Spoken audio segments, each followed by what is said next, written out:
নমস্কার বন্ধুরা, আজকে কৃষ্ণ হেসেল থেকে নতুন একটা ভিডিও নিয়ে এসেছি।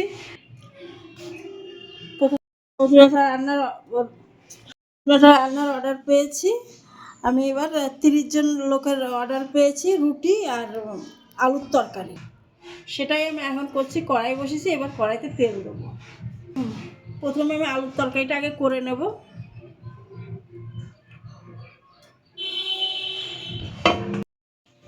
আমি গোটা জিরে দিয়ে দিলাম ফোড়নে।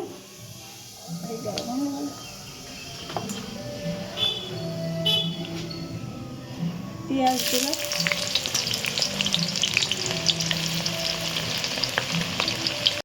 দিয়েছি। 2 চারা করতে হবে, এই জন্য আমি একটা আলু প্রথমে বসিয়ে দিলাম। বাদ বাকিটা পরে দেখাচ্ছি।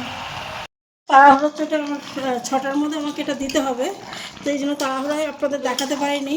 এখন আমি এক কড়াই তরকারি আমি বসিয়ে এটা আমার হয়ে গেছে। এই তরকারিটা দেখাতে পারিনি। এবার বসিয়ে ঢাকা দিয়ে দিয়েছি। মাখছি আমি। এই দুটো আটা মেখেছি, আর একটা এতটা আর মাখতে হবে আরেকবার। দেখুন আমার আটা মাখা হয়ে গেছে। এটা আমি আধা ঘন্টা ধরে ঢাকা দিয়ে রাখবো। আর দুপুর এখন 3টে বাজে, ফার্স্টে খাবো, তারপরে আবার রুটি করতে শুরু করবো।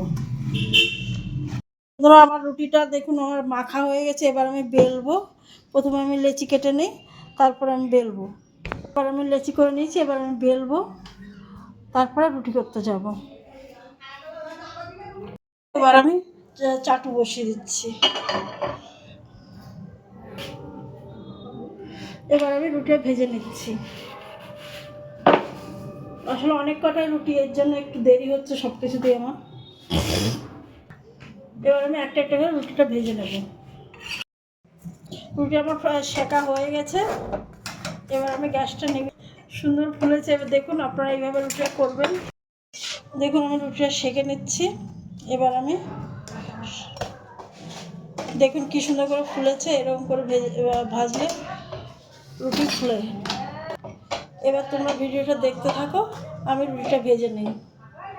বন্ধুরা দেখুন, এবার আমি তরকারি প্যাকিং করছি। দেখুন এদিকে আমি রুটিটাও প্যাকিং করছি। দুটো প্যাকিং করে বাদ বাকিটা পরে দেখাচ্ছি। দেখো এই প্যাকেটগুলো সব করেছি রুটি তরকারি। বা ভিডিওটা দেখতে থাকো, আরও কী কী হয় সমস্ত কিছু করো। এই তরকারি হয় রুটি প্যাকিং করছে। হ্যাঁ, একটা করে রুটি, একটা করে আলুর দম। দেখো এই প্যাকেটগুলো হচ্ছে 50 প্যাকেট হবে, অর্ডার এসছে। হ্যাঁ, এরপরে আরও অনেক অর্ডার আছে, কাজ করতে হবে। এখন 50টা রুটি প্যাকেট হচ্ছে। সব হয়ে গেছে। এবার আমি এক এক করে সব ব্যাগে ঢুকিয়ে দিচ্ছি। এবার আমি পার্সেল এসে নিয়ে যাবে। ভিডিওটা যদি দেখে ভালো লাগে লাইক করবেন, সাবস্ক্রাইব করবেন, শেয়ার করবেন, কমেন্ট করবেন।